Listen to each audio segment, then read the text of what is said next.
Hello, everyone, and welcome to another episode of Talkin' Games with Kellie and Andrew and Knuckles. I'm Andrew. And I'm Knuckles.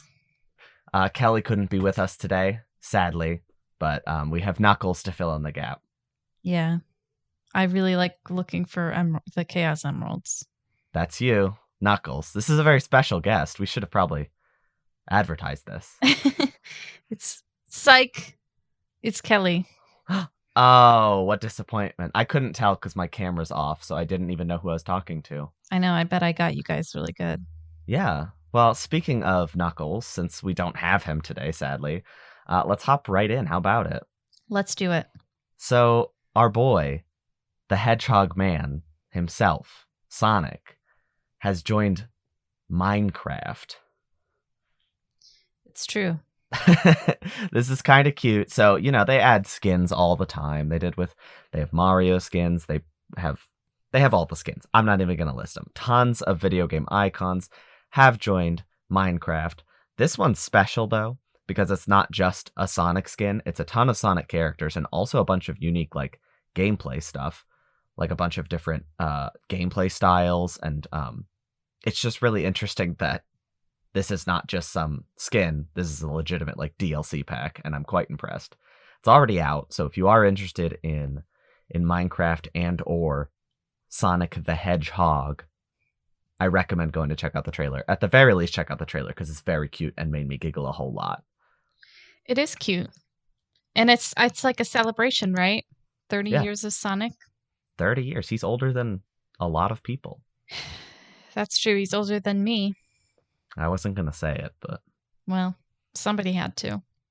Yeah. I also could have said he was older than me, but I didn't want to divulge my age to the audience, you know? Oh, right. Well, I don't care.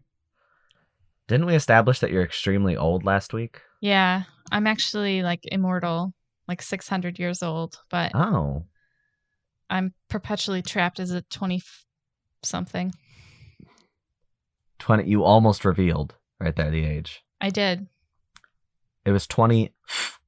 So it's either 4 or 5. So or none of the above. Oh. 21. 20 fun. 20 fun. More like 20 Final Fantasy. Wow, that was a really good transition into our next bit of news, which is that Final Fantasy IX has an animated series being produced right now around the end of 2021, early 2022. I never played 9, but I recognize Vivi from Kingdom Hearts. I never finished 9, but I do recognize that it is the most, maybe not the most, it's one of the most critically loved, still to this day, of the Final Fantasy series. Yeah.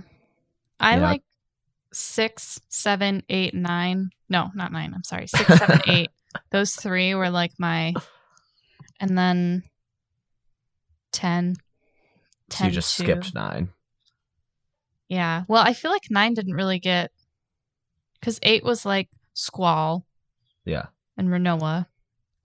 And then I feel like 9 just didn't really get the hype. No, because it's probably just because 7 was such a cultural phenomenon, and 8 kind of stuck to that futuristic fantasy, and then 9 stepped back into that classic fantasy style, and even brought in the job system and stuff from the old game. So that probably in a sense, it pushed it out of the Final Fantasy lexicon in a lot of ways, because, from 7 onwards, and even 6 arguably, it was very, futuristic kind of stuff. Mm-hmm. So going back to that fantasy element might have made it feel separate. But it's still extremely critically acclaimed, and I never, ever would have guessed it was going to get an animated series. Yeah, I do feel like it's kind of random, but sometimes I think that stuff that is kind of unexpected tends to be better in that regard anyway. Super mainstream. I'm very concerned about The Last of Us miniseries or series. I'm very concerned about the Uncharted movies. Those big popular IPs, I feel like I get nervous about them being translated into a different format, whereas like something that's a little bit less That's very fair. Because like expected. Castlevania is what comes to mind for me. Because like Castlevania, for all intents and purposes, was like a dead franchise. And then Netflix decided, or they announced they were going to make an animated show, and it's like, well, there's not really like stakes or expectations at this point. So they were kind of able to go out and do their own thing. And I feel like picking Final Fantasy IX is probably one of the better choices, because if like they pick 7 or like 15, like one of the ones that's being thought about a lot right now, it would probably be impossible to like reach what people would expect from that. But with 9, they're probably a lot more free to do creatively whatever they please. Yeah. Yeah, there's not as many stakes, but there are more lobsters. See, that sounds like it was supposed to be a transition, and I'm just so flabbergasted because our next story, fun fact, has nothing to do with lobsters. I was thinking of like the food. Yeah, no, Steak and lobster, like surf yeah, and turf. completely understood. Just confused as to the intent because, I don't even know where you're going. Did you have a transition, or should I just go to the next thing? No, but I'm sure I'm not dreading the next thing. I'm not even going to tell the story anymore. I don't think it deserves airwaves anymore. Okay, in all seriousness, so last week we talked about how Metroid Dread was the top-selling video game on Amazon's video game charts after E3, while GameStop has now released their top 10 games that were pre-ordered after E3 conferences. Most of them are pretty basic stuff. There's just a good few Nintendo games in here, but stuff that was already known about, so it's nothing shocking. But number 1 was Metroid Dread. I share the same sentiment I did last week of surprise, because I expect this game to do pretty well, but I wouldn't expect it to be number 1. Like, Far Cry 6 is on this list, and it's number 7. Yeah, I think people are more hyped for Metroid Dread than any other game because some of the big games that they revealed at E3, I felt like were kind of like, am I going to pre-order this? I don't know. I think people have more faith in like the Metroid team than they do in like the Far Cry team or anything like that. I guess it's probably like a combination of the fact that this game it's very, very long awaited. It is coming soon, and it just looks like a really good, unique, finished game. Maybe not unique to Metroid games, but it has been a very long time since there has been one, so in that sense, it feels unique. Yeah, I'm agreed. excited. This game needs to succeed, so seeing it top all these lists, I have far more hope that the series is going to explode in popularity with this release as opposed to flounder. Yes. Ooh, flounder. That's a good word. Yeah, they also are in the ocean, just like lobsters. Ugh, way to tie it all together. Yeah, that's where we were going. That's the whole time. That was the plan. Everything that we say on Talking Games with Kellie and Andrew and Knuckles is deliberate. Yep. That was all Knuckles, by the way. Yeah, Knuckles wrote that one down in our script, even though he couldn't be with us today. He has great comedic timing. Yes. So, speaking of comedic timing. What? No, I'm sorry. It doesn't work. No. Warner Brothers is selling its game studio Playdemic mobile games to EA, valued at $1.4 billion. Sorry, billion with a B. Billion. Yeah. That's pretty much all that we've got. I mean, Warner Brothers is fusing with Discovery. We talked pretty extensively about this probably like 3 or 4 weeks ago now. Because of that acquisition, there was a lot of uncertainty about where video game studios were going to end up, but the fact that they have confirmed like, nah, we're selling this one, and that's it. That's it. Which I guess makes sense, because they make what? Golf Clash? Which, yes, Golf Clash, world-renowned. To be frank, I've never heard of. Well, to be Jim, I have heard of it.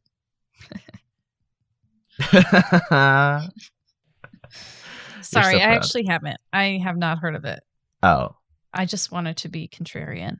Oh, okay, good. And I wanted to get that joke in real quick. It made me chuckle. That's good.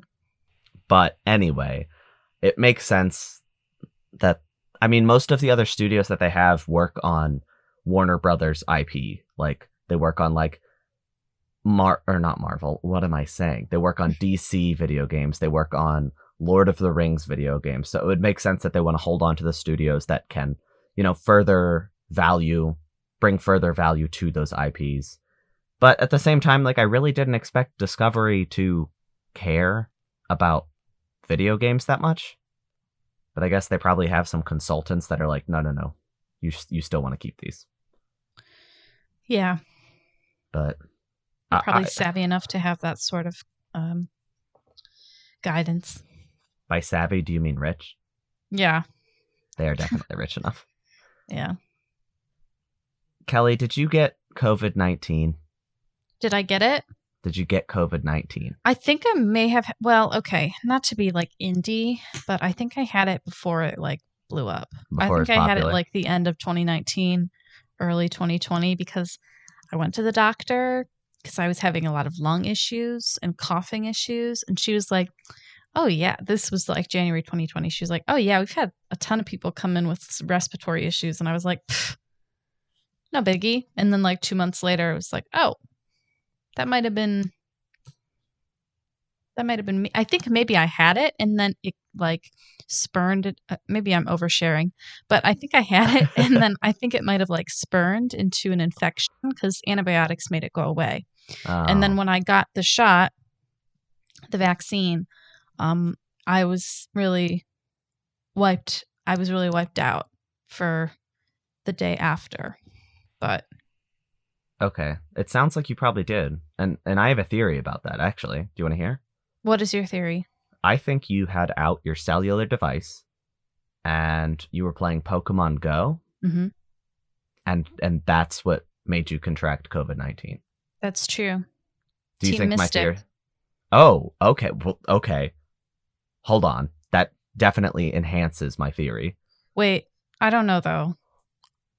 I think that's what happened. I don't know. I don't know the other two teams though.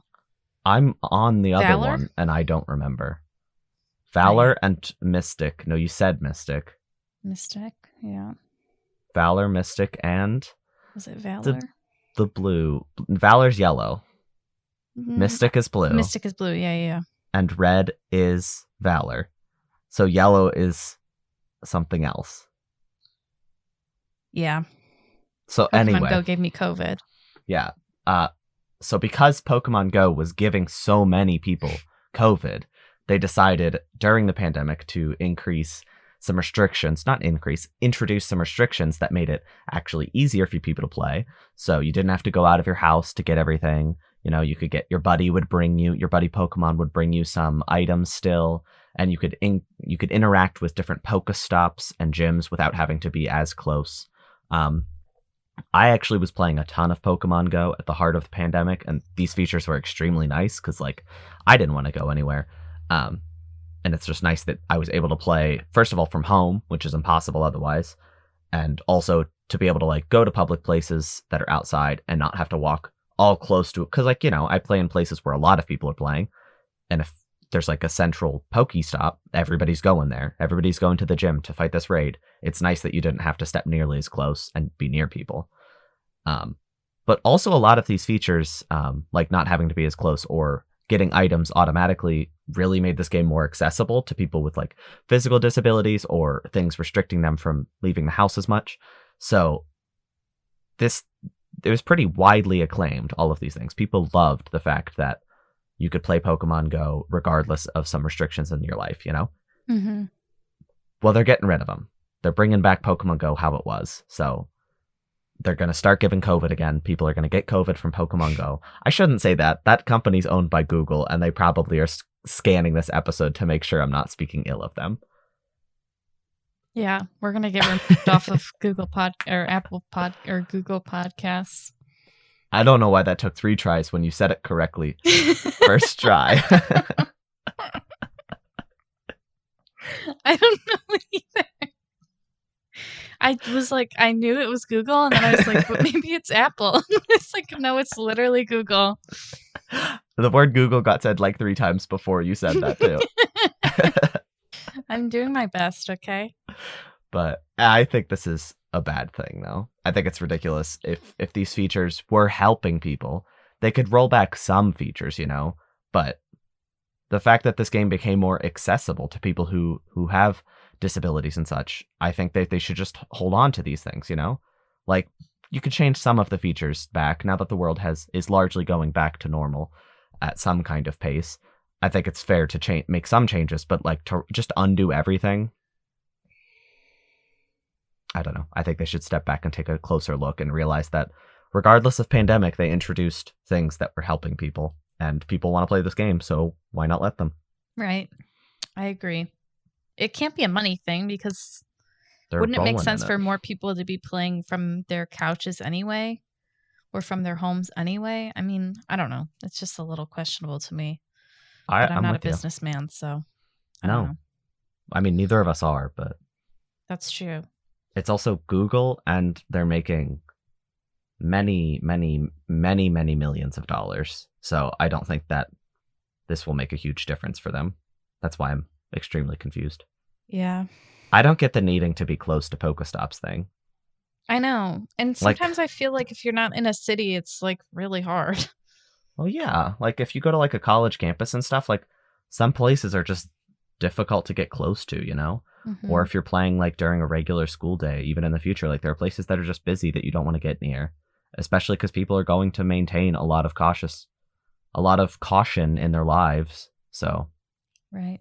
we'll see. I don't realistically think there will be any serious backlash because Pokemon Go players gonna be going regardless. So That's true. They're going to be Pokemon going. If only they had some sort of Game Pass to do that with. yeah, like one Game that you wear Pass. around your neck. Yeah, exactly. Perhaps one that is now having Bug Fables, Gang Beasts, Limbo, Going Under, Need for Speed Hot Pursuit, and Worms Rumble. Perhaps. That's remarkably specific, Kelly. Thank you. Those games are now available on Game Pass for Wow. Microsoft, Xbox One, Xbox One X, Xbox Series X, You forgot the S's in there. Xbox Pro.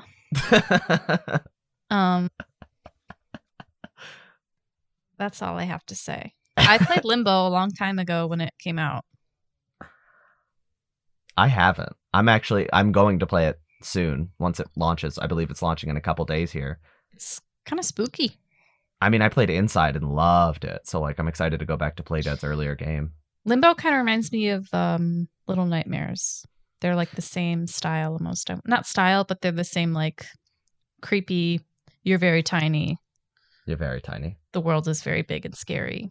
Yeah, no, I'm a fan of that genre, and it's not overcrowded, so. I'm also very excited for Bug Fables. Do you know about that game, Kelly? No. Do you know the classic Paper Mario, like Oh, yeah. Paper Mario N64 and then Thousand Year Door? Yeah, it's that. It's just one of those games. Oh. So it has like the turn-based RPG with like after you do an attack, you time your button presses to increase damage. It's all in paper style. It's all That's so goofy and funny. And now it's on Game Pass. What was the Paper Mario game that was on GameCube? That wasn't Thousand Year Door. It was Thousand Year Door. Was there one on the Wii? Yes, Super Paper Mario. So was that the one with the Dementio? He was like a clown. Yeah. I loved that game. Yeah. No, this is not that. I know, but bringing my Super Mario lore onto the podcast. I do like Super Paper Mario as well. I think it's a little bit of shame that like the classic RPG style of Paper Mario is gone. So, as some indie developers, the one that has to carry that torch, so be it. And it looks really nice. If you haven't seen Bug Fables and are interested in that RPG formula, story-based story-based game, I recommend looking up the trailer for that. It's very pretty. It's very cute. What if you're afraid of bugs? Well, they're very big, so no, not like that doesn't scary. Comfort me. What I mean is they are like all human-sized and have like humanoid features. Still, it's not. And they're cute. They're cartoony. All right. They got big eyes, but not All like spooky big eyes like spiders, like spooky big eyes like not spooky heard. with big ears. We're rolling out all the big transitions that lead into nothing because the next thing also has nothing to do with ears. This But morning. you should listen Oh, with your big ears. you do not have big ears, audience. You have perfect ears. Your ears are perfect, audience. Your ears are a little big. Just We're saying. gonna offend our audience, Kelly. I have really tiny ears, actually. Well, why don't you just brag to our big-eared audience? But then they're very small. Yeah, Kelly is showing me her ears right now. They're disproportionately small. It's amazing I can hear anything. The content of this show was never on the rails, but now we are so far from the rails that we have forgotten what they are. All right, I'm sorry. What's the next piece of news, Andrew? Nintendo and Masahiro Sakurai had a presentation morning of this recording on June 28th to show off the new Smash character Kazuya Mishima, who is joining Smash tomorrow, which, if you are listening to this on release day, is today, June 29th. They showed off all of his moves, how he functions. Oh boy, I made comments to my friends that he's going to hurt my thumbs because every fighting game character in Smash has some like weird mechanics and I have to press the buttons harder. Not because it requires that, but because my brain requires me to press it harder to understand what I'm doing. So there's like a huge, he has more moves than basically every other Smash character because he has like a lot of directional inputs that no other Smash character does. He will not be accessible. He will not be somebody that anybody can just hop in and play, which is, take that as you will. I'm excited because like I've played all 80 something characters so avidly that I'm like, if somebody complicated joins the game, cool. Mr. Sakurai confirmed that this is the second to last DLC fighter, and the last fighter of this Fighter Pass 2 will be the last. There will be no more DLC after this, which I thought was surprising because this is just such a moneymaker for Nintendo, and also feels like every showcase they have now is like everybody's like, oh, Smash. Everybody tunes in for Smash, and it's always like at least one good thing happens because they announce a Smash character.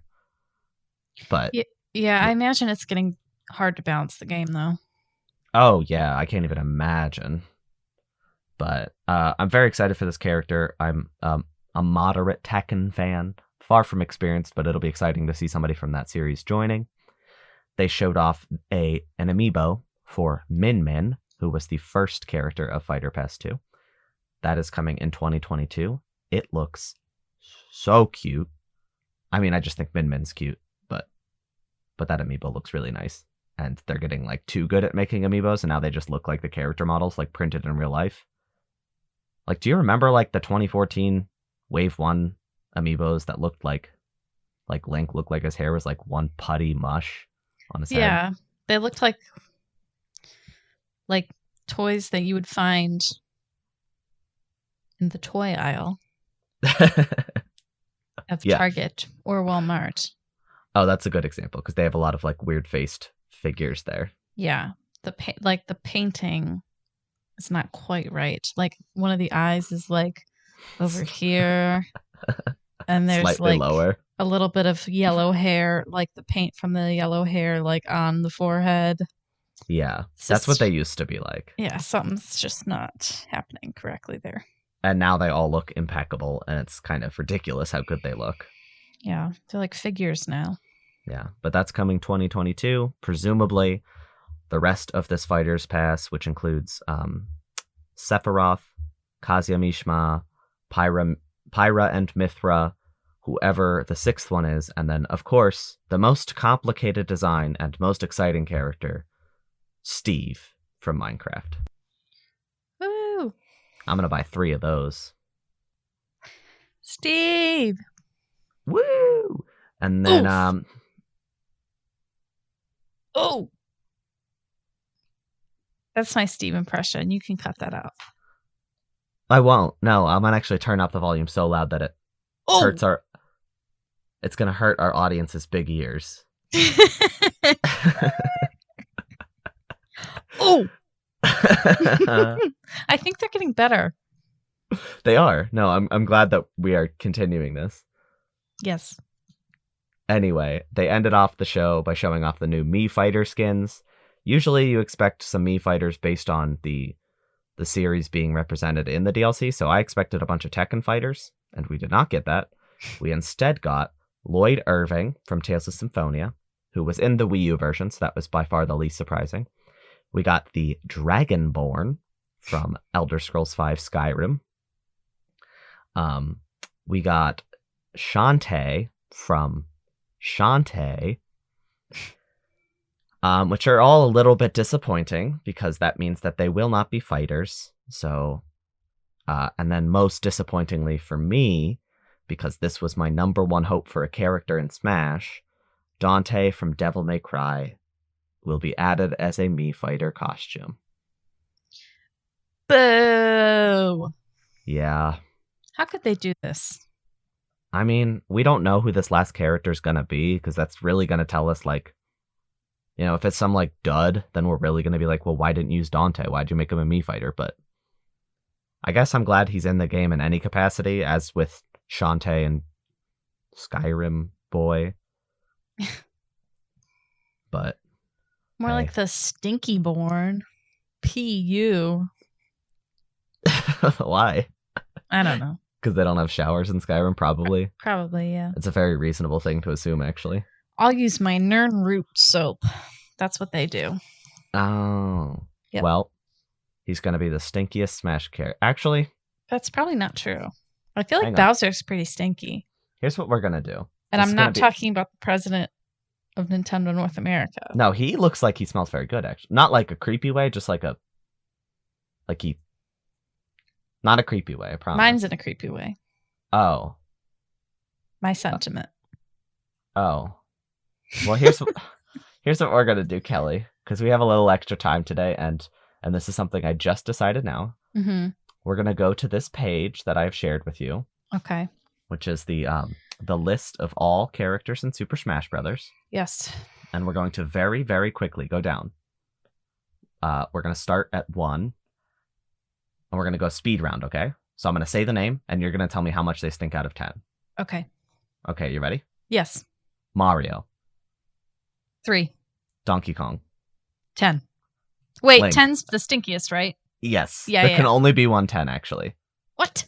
Okay, I lied. 9 for Donkey. I lied. Never mind. We haven't established his rule very well. He could be a 10. Okay. Donkey Kong's 10. Okay, we have to speed this up, though. Link. 5. Samus. 2. Dark Samus. 1. Yoshi. 6. Kirby. 0. Fox. 8. Pikachu. 0. Luigi. 1. Ness. Ness is 0. Captain Falcon. 10. Jigglypuff. 4. Peach. 2. Daisy. 3.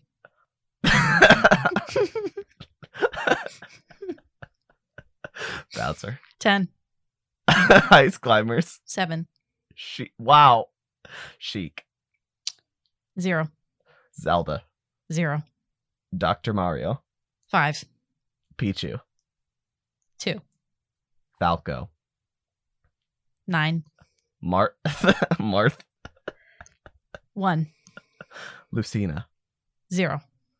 Young Link. 8. Ganondorf. 9. Mewtwo. 9. Roy. 4. Chrom. 0. Mr. Game and Watch. 0. Meta Knight. 0. Pit. 0. Dark Pit. 1. Zero Suit Samus. 0. Wario. I think this is fairly obvious. 7. His primary move is farting. Yeah, but it doesn't smell bad. Snake. 6. Ike. 7. Squirtle. 0. Ivysaur. 2. Charizard. 4. The Pokemon trainer. Probably like a 3. Female Pokemon trainer. 2. Diddy Kong. 10. Lucas. 2. Sonic. 10. All King those DDD. chili dogs. Ooh. King DDD. 10. Olimar. 5. Lucario. 7. Rob. 0. Toon Link. 0. Wolf. 8. Villager. 4. Mega Man. 0. Wii Fit Trainer. 6. Rosalina. 0. Little Mac. 8. Greninja. 4. Palutena. 0. Pac-Man. 2. Robin. 4. Shulk. 4. Bowser Jr. 8. Duck Hunt. 3. Ryu. 9. Ken. 9. Cloud. 5.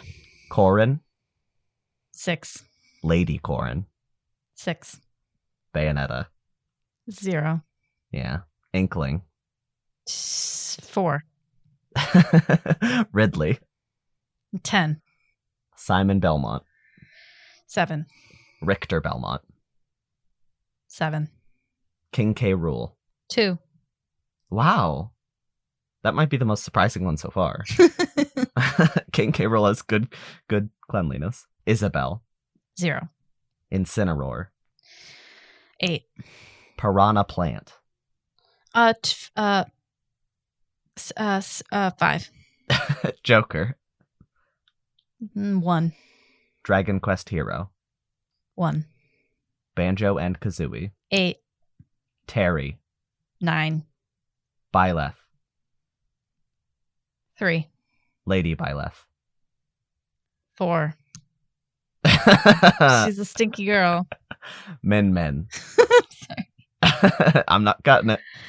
Min Min. 2. Steve. 10. Sephiroth. 7. Pyra. 2. Mithra. 2. Kazuya Mishima. 10. Okay.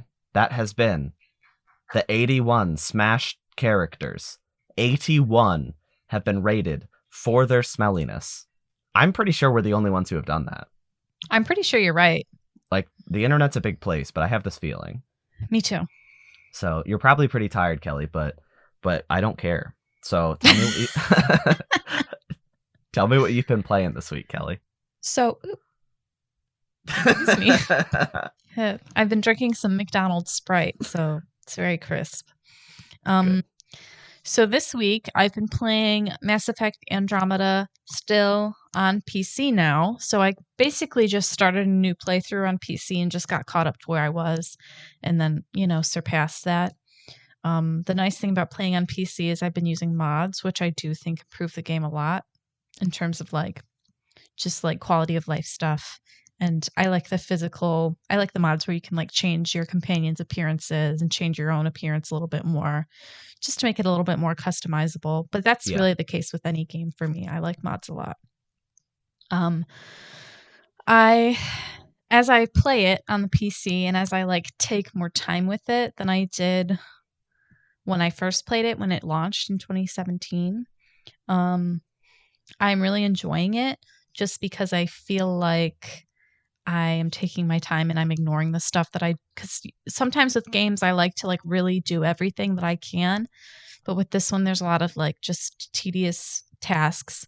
So ignoring that stuff and focusing on what I want to do is really made the experience more enjoyable. I wish that the backlash hadn't been so bad against the game so that they could upkeep it, or they could have upkept it with DLC and more patches and stuff like that, because there were patches to improve performance and bug fix and fix textures, stuff like that. But I feel like they had some really cool DLC planned just based on internet rumors and what's in the game as teases. And I'm very disappointed that we never got that. So that's kind of like where I'm at with Mass Effect Andromeda. I kind of want to put a point on it because I feel like I've been talking about it for like 3 weeks now. I mean, it's an interesting game because you just played the Legendary Edition, so you have a very, a very fresh perspective on what a PS4 Mass Effect could look like.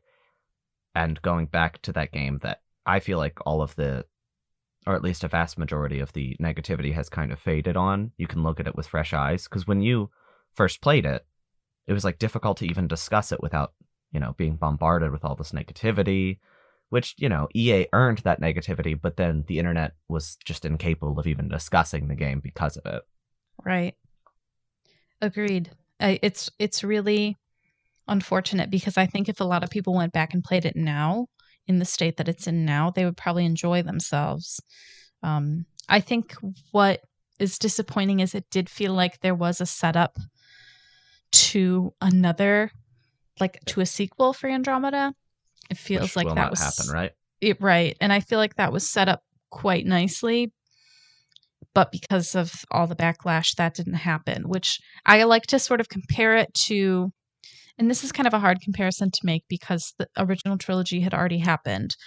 So the quality stuff doesn't compare, but like the first Mass Effect game, Mass Effect Andromeda, I mean, the storytelling is not quite equal, but I do feel like the characters, if you just looked at them in Mass Effect 1, you'd be like, these characters are kind of boring. They don't really flourish until the second and third game. Whereas Andromeda, I feel like the characters did flourish in the first game, which is, especially like, and this, I feel like this is always kind of the case with these games, but especially like the alien characters, they're really fun and enjoyable versus like the humans who are kind of like, eh. So if this game was like a trilogy, you really think it could have turned into something special? I do. Yeah. Or even just 2 games. I feel like they could have really redeemed themselves in the second one, but who knows what the plan is for Mass Effect 5. Maybe it'll be some great convergence or something. Ooh. That would I be guess pretty interesting. we'll probably find out soon. Yeah. But I am going to start Hades on the Switch next week because I would like to talk about a different game. Because I feel like all I've been talking about is Mass Effect, like even way back at the beginning. So, Well, you did play an entire series. It's not like you were playing one 5-hour game for 8 weeks or whatever. that's true. And I was looking around yesterday on Steam for like maybe something small I could play, but I don't know. I was looking through the dating sims because I don't know. I'm kind of weird. I like to play dating sims and like make bad choices, but I don't. Steam's like top selling dating sims, not really for me. A little icky, maybe? Maybe a little bit icky. A lot of like, NSFW. Oh. Right. Well, I have good news because Hades has some mild dating elements, and they are not. They are safe for work. Whoa! It'd be strange if you played it at work, but you technically probably could. I'm excited. I like the character design in Hades a lot. It reminds me of like Shin Megami Tensei style. Ooh, yeah. So I'm very excited to dive in. Get ready. I got very addicted to that at the beginning of this year. It was very good. The audience cannot see, but Kellie is currently diving headfirst into her camera. It's very exciting. You can hear the noises she's making to demonstrate it, but I'll tell you, the visuals were very great too. All right, sorry, last one. Okay. Oh. We were lied to. This is like the Steve noise all over again. Andrew, what have you been playing? I've had a decently busy week. A lot of quick experiences, but lots to talk about. So, yesterday at time of recording, on June 27th, they released a demo for Neo: The World Ends With You, which is the sequel to The World Ends With You. I have played World Ends With You, but I did not finish it. I enjoyed what I played, though. I was very shocked and excited to see that there was a sequel coming. And then with the latest trailer that they released, they announced that the demo was coming a month before the game came out. So I went ahead and played that demo. I was shocked at the length. It's like 2 hours long, which is, for a demo, very impressive. And your data carries over, so you can play that demo and then use that save data to start playing the main game right from where you left off. I will say the number of characters that the game introduces right at the start is like extremely overwhelming. And I was unclear on certain characters' names because they would show their like actual name on screen briefly, and then they would be called by like their nickname from their friend or something, and I'd be like, wait, what's your name? Which might be my fault because I didn't have subtitles on because I don't like subtitles, and those would have helped enormously. But hey, it's my choice, I guess. My mistake, some might say. But the combat is pretty simple on the surface, but there's like a party system going where you can do multiple attacks at once with multiple buttons. And there's definitely a lot of depth with like how you can plan strategically and how you enter battles and stuff. If you've seen anything from the first game, you know a lot about the visual style of this game. It's extremely stark and exaggerated. It's kind of like street art inspired.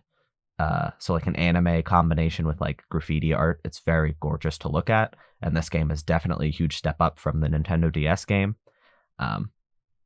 And if you're at all interested, this demo does a really good job of showing what this game is like all about. And it will let you know if you're interested. If you like this demo, you will in all likelihood, you will like the main game as well. And if you don't like the demo, there's a very good chance that you aren't interested in the game. I think a lot more developers should do this because, first of all, it was a healthy chunk of the game, like 2 hours. I felt like I actually played the opening of this game. And also, I know now that I'm interested in this game. Like before, I wasn't 100% because the trailers weren't the best at showing it, Very few trailers are perfect at showing games. But now I know that I am interested because I was able to play such a sizable chunk of it. Yes, I really like the style. I'd recommend checking it out. Maybe I will. And that was not the only thing I played this week. Last week we talked about VR and the fact that I have an Oculus Quest 2 that I never play, but for anything but Beat Saber. And shortly after that discussion, where I was feeling quite attacked by a certain Kellie. Oh. Not actually at all. Hold on a minute. No, I just felt guilty owning a thing that I only used for one purpose. It'd be like if I bought a PS5 and I'm like, I only play Astrobot. Well, that is the case for some of us. Whose name is Kellie. Oh, I thought you were going to say Knuckles. Oh. Yeah, him too. Yeah. And Minecraft, the Sonic pack, specifically. Right. But anyway, Oculus Store had a summer sale going, so I went ahead and I made 3 purchases. The first game that I played was called Journey of the Gods. It is an Oculus-made game. It is like a sword-fighting, arrow-shooting, shield-wielding game. It just feels good to have a sword that like feels one-to-one that you're swinging in VR at creatures. And the only sword games I've played have been a little underwhelming, and I ended up like not wanting to play anymore. Either I didn't purchase the game after the demo or just like didn't want to play anymore. So this game really does a pretty good job. I'm not a huge fan of the visuals. They're extremely simple. But this was also on the Oculus Quest 1, and they were trying not to, push the system too much. So, but it's effective for what it's trying to do. Next game that I got was called I Expect You to Die. It is a spy game. It's a little... We're getting quite the reaction from Kellie, who looks scared. very, very threatened. I'm scared. Well, you should be if you play this game because you will die. In real life? Yeah. There's like a man that appears behind you. Oh my God. The Grim Reaper. But this is the only game I've played that said I have to sit still while I played, or like sit in a chair, I should say. So I pulled a chair into the middle of my VR space, which I felt very goofy doing. But it's like a puzzler that responds to like experimentation and stuff. So like you push a button to see what happens, and sometimes it will kill you, and you'll never really know until you press it what's going to do exactly. But you're solving a bunch of different puzzles. The solutions are never like super easy to figure out, so like you will die, but that's kind of the fun part, is because the deaths are usually pretty goofy, and also the puzzles are extremely like the whole puzzle start to finish is about like under 5 minutes generally. So if you die, you're not like, oh, I have to redo this whole long thing. It's like kind of fun to be like, oh, okay, I know how I died there. Now I can get better at the first part and stuff. Mm-hmm. So it was pretty funny too. And the opening sequence was like, so the whole game has a nice visual style, but the opening sequence specifically is like this like red and black style and a lot of like two-dimensional images traveling in 3D space. It really utilizes the VR element pretty well, and it really got me intrigued instantly. It's a pretty short game. I only played for like an hour, and I think I'm about halfway in. And if you're really good at puzzles, which I'm not, it might be even quicker. But like I said, I got this one on sale, so I do not regret it at all. And the last VR game I played that I am very excited about is called Robo Recall. It's kind of House of the Dead like. It's like an on-rails shooter in some senses, except you control the rails, I guess. So you might just say a shooter. Um, but it's super fast-paced. It makes you feel like really talented, even when you're not doing great. You can reach down to your hip to pull guns off of it, and then like shoot a bunch, and then it like takes a certain amount of time to reload, and then you just drop your guns and grab another pair. And then you can also later get guns on your backs. On your back, you only have one back. VR does not add extra backs. Sorry if I got anybody excited, but it's just fun. Like I pulled 2 pistols off my hip, and I'm just like bang bang, shoot at these robots that are running at me, and then I'm like, oh no, I'm out of ammo, or like, oh no, there's a few of them running at me now, and I just throw the guns at them to like stun them a little bit, and reach onto my back and pull off 2 shotguns, and then bang bang with those. It's very fun. And then one walks close to me, and I'm like, no. So I grab him by the chest and just like I can rip his head off. And it feels very good. And then I chuck the head at another person, and it feels very good. Or sometimes they'll get close, and I'll just grab them and just bash them into the ground. And it's very well designed so that you can bash them in the ground without getting actually close to the physical real world ground, because otherwise I'd be punching the ground by accident a whole lot. Right. But it's very fun to just have these robots running at you, trying to take them all out, physically grabbing them and using them as weapons against their friends. It's all super fast paced. The graphics are really clean and nice looking. This is probably the best looking VR game I've played so far. That's not a guarantee that it's the best looking one, but it's the best one I've played. And I was very happy and felt very cool while I was playing it. That the way you're talking about it, it kind of reminds me of Super Hot. Did you ever play that Yeah. game? Like how you can like throw things when you're done with them. Yeah. Just be like, oh, I'm done with this gun. You know how in Super Hot, when you slow down, like everything pauses and you kind of have time to like be like, okay, what do I want to do next? Mm-hmm. Like, how do I want to look cool next? Right. This game doesn't slow down. It basically is just like, no, don't stop. Keep going, keep going, keep going, keep going. So stressful. But like, and I got shot like a whole bunch and missed a whole bunch of shots and stuff. But like the way it's designed still made me feel like I was cool while I did it. So it's like Super Hot, but like it doesn't stop. It just keeps going. There's no breaks to think. It's less challenging than Super Hot, granted, because Super Hot's whole thing is how you can die in one shot. But this game's much more about score chasing and having a good time while you play. That sounds fun. It was very fun. I highly recommend it if you have the Quest 2. It's on sale right now at the time of this release, but if you're listening to this later, it's still reasonably priced, so go ahead and check that out. Keep an eye out for a sale, maybe. There's a lot of sales going on right now. The Steam Summer sale's going on right now. And now you got a PC, so you can take part in that. I know. I almost bought... So, like, when I first bought Andromeda on the PC, it was like $30. 2 weeks later, it goes on sale. Do you know how much it is now? $5. It's $8. Oh, that's pretty close. Yeah. But I bought it for $30, so, you know. I'm very sorry for your loss. It's all right. You could also... I feel like Microsoft needs to start paying me. You could also get on Game Pass, pay $1 for 3 months, and that also includes Andromeda. I know. So, I think everybody should get Game Pass. I know.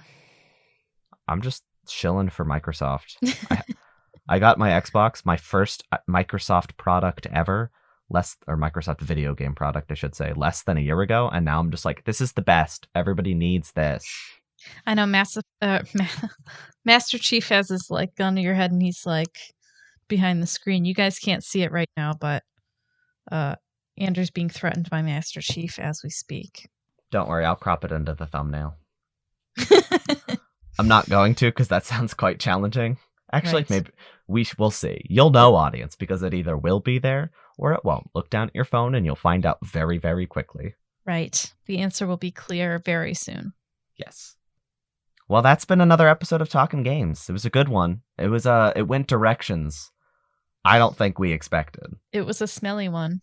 It was a smelly one. We made fun of people's ears way more than I anticipated. Yeah, sorry. You I'm probably still- don't have big ears. I just Oh, are you retracting your insult yeah, live on I'm the just air right now? was feeling a little bit angry earlier, so I About took it out what? on you guys, and I'm really sorry for that. What was making you angry? I don't know. Was it the Pokemon Go giving you COVID? Probably, yeah. I was thinking about how I risked my lung capacity just to catch a Raichu. Was it at least a Alolan or was it regular Raichu? It was regular. Is Raichu your favorite Pokemon or something? No. No? He was just literally the first Pokemon I thought of. Oh, you're not a big Pokemon Go player? No. Just specifically that day that you got COVID? Yeah. I wanted to get back into it, and this is what I get in return. Coincidence? I think not. I think not. Well, everybody, thank you for tuning in. This has been another episode. We'll see you next week. We shall see you soon. And Knuckles says bye too, by the way. Oh, hey Knuckles, do you wanna Knuckles? Yes? Oh, that's not what I anticipated. I'm really surprised that you answered. Do you have anything you want to say to the audience before we tune out? Yep. Thanks for listening, and bye. Thanks. How about you, Kellie? Do you got anything to say? Yep. Thanks for listening, and bye. All right, everybody. See you next week. Bye.